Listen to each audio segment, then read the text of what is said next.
ಈಗ ಅನುಭವಿಸ್ತಿರುವಂಥ ಪರಿಸ್ಥಿತಿ ಇದೆಯಲ್ಲ, ಇದು ಒಂದು ದೊಡ್ಡ ಪೆಟ್ಟನ್ನು ಆಟೋ ಚಾಲಕರ ಬದುಕಿಗೆ ಕೊಟ್ಟಿದೆ. ಆದರೆ ಇದೇ ಥರದ ಒಂದು ಪರಿಸ್ಥಿತಿ ಮುಂದುವರೆದ್ರೆ ಇನ್ನು ಭಾರಿ ಪೆಟ್ಟು ಬೀಳುವಂತಹ ಸಾಧ್ಯತೆ ಇದೆ.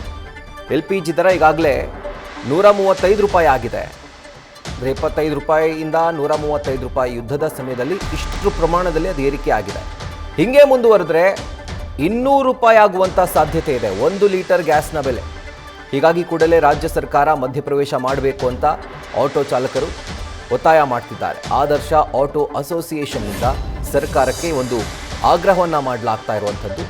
CM ಮನೆಗೆ ಮುತ್ತಿಗೆ ಹಾಕೋದಕ್ಕೂ ಕೂಡ ಸಿದ್ಧತೆ ನಡೀತಾ ಇದೆ. ಅದರ ಜೊತೆಗೆ ಸಾರಿಗೆ ಸಚಿವರು, ಆಹಾರ ಸಚಿವರ ಮನೆಗೂ ಮುತ್ತಿಗೆ ಹಾಕಲಿಕ್ಕೆ ಈಗ ಆದರ್ಶ ಆಟೋ ಅಸೋಸಿಯೇಷನ್ ತಯಾರಿಯನ್ನು ಮಾಡಿಕೊಂಡಿದೆ.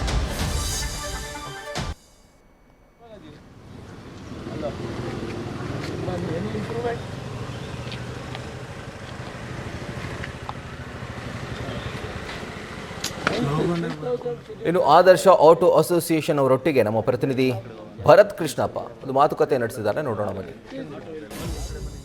ನಗರದಲ್ಲಿ ಆಟೋ LPG ಗ್ಯಾಸ್ ಸಮಸ್ಯೆ ಸೃಷ್ಟಿಯಾಗ್ತಾ ಇದೆ. ಇದರಿಂದ ಆಟೋ ಚಾಲಕರು ಪರದಾಡ್ತಾ ಇರುವಂತಹ ಸ್ಥಿತಿ ಕೂಡ ನಿರ್ಮಾಣವಾಗಿದೆ.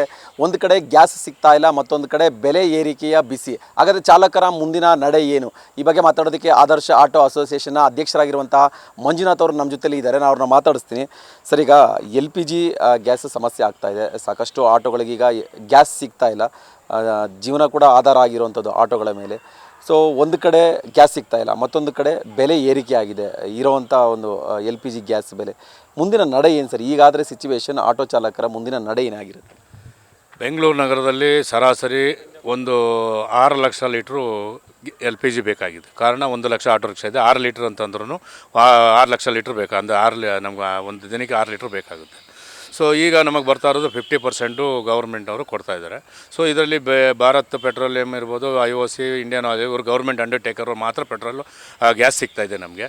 ಸೊ ಪ್ರೈವೇಟ್ನವ್ರಿಗೆ ಯಾರಿಗೂ ಗ್ಯಾಸು ಸಿಗ್ತಾ ಇಲ್ಲ, ಮತ್ತು ದರ ಏರಿಕೆ ಆಗಿರೋದ್ರಿಂದ ಪ್ರೈವೇಟ್ನವರು ಪರ್ಚೇಸ್ ಮಾಡೋಕ್ಕಾಗ್ತಾ ಇಲ್ಲ. ಸೊ ಈಗ ನಾವು ರಾಜ್ಯ ಸರ್ಕಾರದ ಮೇಲೆ ಕೇಂದ್ರ ಸರ್ಕಾರಕ್ಕೆ ಕೇಳಿದ್ರೆ ನಾವು ಸಪ್ಲೈ ಕೊಡ್ತಾ ಇದ್ದೀನಿ ಅಂತೇಳಿ ರಿಪ್ಲೈ ಕೊಡ್ತಾರೆ. ಸೊ ರಾಜ್ಯ ಸರ್ಕಾರ ಕೇಳಿದ್ರೆ ಗ್ಯಾಸ್ ಸಿಗ್ತಾ ಇದೆ ಅಂತ ಅವ್ರು ಹೇಳ್ತಾರೆ. ಬಟ್ ಎಲ್ಲರೂ ಎಲೆಕ್ಷನ್ ಬಿಸಿಲಿದ್ದಾರೆ. ಆಟೋ ಚಾಲಕರನ್ನ ಮತ್ತು ಟ್ಯಾಕ್ಸಿ ಚಾಲಕರನ್ನ ಕಡೆಗಣಿಸ್ತಾ ಇದ್ದಾರೆ ಸರ್ಕಾರ. ಇವತ್ತಿನ ದಿವಸ ದುಡಿಯೋಕ್ಕೆ ನಮಗೆ ಆಟೋ ರಿಕ್ಷಾಗೆ ಗ್ಯಾಸ್ ಇಲ್ಲ, ಮನೆಗೆ ಹೋಗಿ ಅಡುಗೆ ಮಾಡ್ಕೊಂಡು ತಿನ್ನೋಣ ಅಂದರೆ ಮನೇಲಿ ಗ್ಯಾಸ್ ಇಲ್ಲ. ಸೊ ಇವತ್ತು ನಮ್ಮ ಮಕ್ಕಳು ಮರಿಗೆ ಫೀಸ್ ಕಟ್ಟಬೇಕು ಅಂತ ಸಂದರ್ಭ ಬಂದಿದೆ, ಮತ್ತು ಆಟೋನ EMI ಕಟ್ಟಬೇಕು ಅಂತ ಸಂದರ್ಭ ಬಂದಿದೆ, ಮನೆ ಬಾಡಿಗೆ ಕಟ್ಟುವಂಥ ಸಂದರ್ಭ ಉದ್ಭವಾಗಿದೆ. ಇದು ಕೋವಿಡ್ಗಿಂತ ಆಟೋ ಚಾಲಕರು ಅತಂತ್ರ ಸ್ಥಿತಿಯಾಗಿ ಆರ್ಥಿಕ ಪರಿಸ್ಥಿತಿ ಹೋಗ್ತಾ ಇದೆ. ಕೂಡಲೇ ಸರ್ಕಾರ ಇದನ್ನು ಮಧ್ಯಪ್ರವೇಶ ಮಾಡಿ ಕೂಡಲೇ ಆಟೋ ಚಾಲಕರ ಸಮಸ್ಯೆಗಳ ಬಗ್ಗೆ ಮತ್ತು ಏನು ಖಾಸಗಿ ಫೈನಾನ್ಸರ್ಗೆ ಒಂದು ಸಭೆ ಕರೆದು, ಮತ್ತು ಮೈಕ್ರೋ ಫೈನಾನ್ಸರ್ಗಳನ್ನ ಸಭೆ ಕರೆದು, ಮತ್ತು ಏನು ಇವತ್ತು ಮಾನ್ಯ ಸಾರಿಗೆ ಸಚಿವರು ಇರ್ಬೋದು, ಆಹಾರ ಸಚಿವರು ಇರ್ಬೋದು, ಮಾನ್ಯ ಮುಖ್ಯಮಂತ್ರಿಯವರು ಇದನ್ನು ಕೂಡಲೇ ಸಭೆಯನ್ನು ಕರೆದು ಚಾಲಕರಿಗೆ ಪರಿಹಾರ ಹಣವಾಗಿ ಒಂದು ಅಟ್ಲೀಸ್ಟ್ ಅವರಿಗೆ ಒಂದು 20,000 ರೂಪಾಯಿನ ಕೋವಿಡ್ ಟೈಮಲ್ಲಿ ಹೆಂಗೆ ಕೊಟ್ಟರು ಆ ರೀತಿಯೇ ಈ ಪರಿಹಾರ ಹಣ ಕೊಡಲಿಲ್ಲ ಅಂದರೆ ಚಾಲಕರು ಬದುಕೋಕ್ಕೆ ಕಷ್ಟ ಆಗ್ತಾಯಿದೆ, ಆತ್ಮಹತ್ಯೆ ಮಾಡ್ಕೊಳ್ಳೋ ಪರಿಸ್ಥಿತಿ ಉದ್ಭವ ಆಗ್ತಾಯಿದೆ. ಕೂಡಲೇ ಸರ್ಕಾರ ಮಧ್ಯಪ್ರವೇಶಿಸಲಿಲ್ಲ ಅಂದರೆ ಅನಿರ್ದಿಷ್ಟವಾಗಿ ನಾವು ಹೋರಾಟಕ್ಕೆ ಹೋಗಬೇಕಾಗತ್ತೆ. ಮತ್ತು ಮಾನ್ಯ ಮುಖ್ಯಮಂತ್ರಿ ಮನೆಗೆ ಮುತ್ತಿಗೆ ಕಾರ್ಯಕ್ರಮ ಹಾಕಬೇಕು ಅಂತ ಈ ಸಂದರ್ಭದಲ್ಲಿ ನಾನು ಹೇಳೋಕ್ಕೆ ಇಷ್ಟಪಡ್ತೀನಿ. ಸರ್, ಈಗ LPG ಸಮಸ್ಯೆ ಆಗ್ತಾ ಇದೆ, ಮತ್ತೊಂದು ಕಡೆ ಪರ್ಯಾಯವಾಗಿ ಏನಾದರೂ ಚಾನ್ಸಸ್ ಇದೆಯಾ ಅಂತಂದರೆ ಈಗ CNGಗೆ ಕನ್ವರ್ಟ್ ಆಗೋದಕ್ಕೆ, LPG ಗ್ಯಾಸ್ ಬಳಕೆ ಮಾಡ್ಕೊತಾ ಇರೋಂಥವ್ರು CNGಗೆ ಕನ್ವರ್ಟ್ ಆಗೋದಕ್ಕೆ, ಅದಕ್ಕೆ ಮತ್ತು ಪೆಟ್ರೋಲ್ ಬಳಕೆ ಮಾಡೋದಕ್ಕೆ ಈ ರೀತಿ ಏನಾದರೂ ಪರ್ಯಾಯ ಮಾರ್ಗಗಳಿದಾವೆ? ಇದಕ್ಕೆ ಹೋದರೆ ಎಷ್ಟು ರಿಸ್ಕ್ ಇರುತ್ತೆ ಈಗ ಆಟೋ ಚಾಲಕರಿಗೆ? ಈಗ ಬೆಂಗಳೂರು ನಗರದಲ್ಲಿ 1 ಲಕ್ಷ LPG ಆಟೋ ರಿಕ್ಷಾಗಳಿದೆ. ಅದನ್ನು ಕನ್ವರ್ಟ್ ಮಾಡಬೇಕು. ಯಾಕಂದರೆ ಈಗ ಆಲ್ರೆಡಿ ಬಂಕುಗಳಲ್ಲಿ ಗೌರ್ಮೆಂಟ್ ಒತ್ತಡವೂ ಇದೆ. ಏನು CNG ಎಲ್ಲ ಬಂಕುಗಳು CNG ಆಗಬೇಕು ಬೆಂಗಳೂರು ಸಿಟಿಲಿ ಅಂತೇಳಿ. ಹಾಗಾಗಿ ಬಂಕುಗಳವರು ಕೆಲವರೆಲ್ಲ ಅದನ್ನು ಬದಲಾಯಿಸಬೇಕಂದ್ರೆ ಈಗ ಚಾಲಕರನ್ನು ಬದಲಾಯಿಸೋಕ್ಕೆ CNG ಕಿಟ್ಟಿಗೆ ಮಾರು ಹೋಗಬೇಕಾಗ್ತದೆ. ಅದಕ್ಕೆ ಸರ್ಕಾರ ಏನಾರ ಪರಿಹಾರವಾಗಿ ಅವರಿಗೆ ಸಬ್ಸಿಡಿ ಕೊಡೋ ರೀತಿಲಿ ಅಥವಾ ಸಹಾಯಧನ ಕೊಡೋ ರೀತಿಲಿ ಏನಾದರೂ ನಾವು ಕನ್ವರ್ಟ್ ಮಾಡಿಕೊಂಡು ಬದಲು ಗ್ಯಾಸ್ಗೆ ಅಂದರೆ LPG ಬದಲು CNGಗೆ ನಾವು ಕನ್ವರ್ಟ್ ಆಗ್ತೀವಿ. ಅಂದರೆ ಮಾಡ್ಕೋಬೋದು. ಅಂದರೆ ನಿಮಗೆ ರಿಸ್ಕ್ ಏನಿಲ್ಲ, ಆಟೋ ಚಾಲಕರಿಗೆ ಕನ್ವರ್ಟ್ ಆಗೋದಕ್ಕೆ ರಿಸ್ಕ್ ಏನಿಲ್ಲ ಅಂತ? ರಿಸ್ಕ್ ಏನಿಂತಿಲ್ಲ. ಈಗ LPG ಇದೆ, ಅದನ್ನು CNG ಕಿಟ್ ಅಂತ ಮಾಡ್ಕೊಳ್ತೀವಿ. ಈಗ LPG ಕಿಟ್ ಇದೆ, ಅದನ್ನು CNG ಕಿಟ್ಗೆ ಕನ್ವರ್ಷನ್ ಮಾಡ್ಕೊಳ್ತೀವಿ.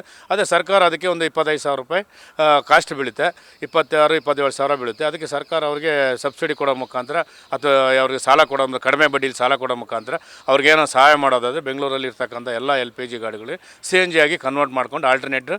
ಇದು ಅಂದರೆ ಸದ್ಯ ಆಟೋ LPG ಗ್ಯಾಸ್ ಸಿಗದೆ ಚಾಲಕರು ಪರದಾಡ್ತಾ ಇದ್ದಾರೆ, ಆರ್ಥಿಕವಾಗಿ ಸಂಕಷ್ಟಕ್ಕೆ ಒಳಗಾಗಿ ಜೀವನ ನಡೆಸೋದಕ್ಕೂ ಕೂಡ ಕಷ್ಟಪಡ್ತಾ ಇದ್ದಾರೆ. ಇಂಥ ಸಂದರ್ಭದಲ್ಲಿ ಸರ್ಕಾರಗಳು ಚಾಲಕರ ಪರವಾಗಿರಬೇಕಾಗುತ್ತೆ ಅನ್ನೋ ಒಂದು ಮನವಿಯನ್ನು ಮಾಡ್ಕೊಳ್ತಾ ಇದ್ದಾರೆ. ಒಂದು ವೇಳೆ ಸರ್ಕಾರ ಸ್ಪಂದಿಸದೆ ಹೋದರೆ ನಾವು ಮುಖ್ಯಮಂತ್ರಿಗಳ ಮನೆಗೆ ಮುತ್ತಿಗೆ ಹಾಕ್ತೀವಿ ಅಂತೇಳಿ ಎಚ್ಚರಿಕೆಯನ್ನು ಕೂಡ ಕೊಡ್ತಾ ಇರುವಂಥದ್ದು. ಕ್ಯಾಮರಾ ಪರ್ಸನ್ ರೋಷನ್ ಜೊತೆ Bharath Krishnappa, News First, Bengaluru. News First ನಿರ್ಭೀತಿಯಿಂದ ನಿಮ್ಮ ಪರವಾಗಿ.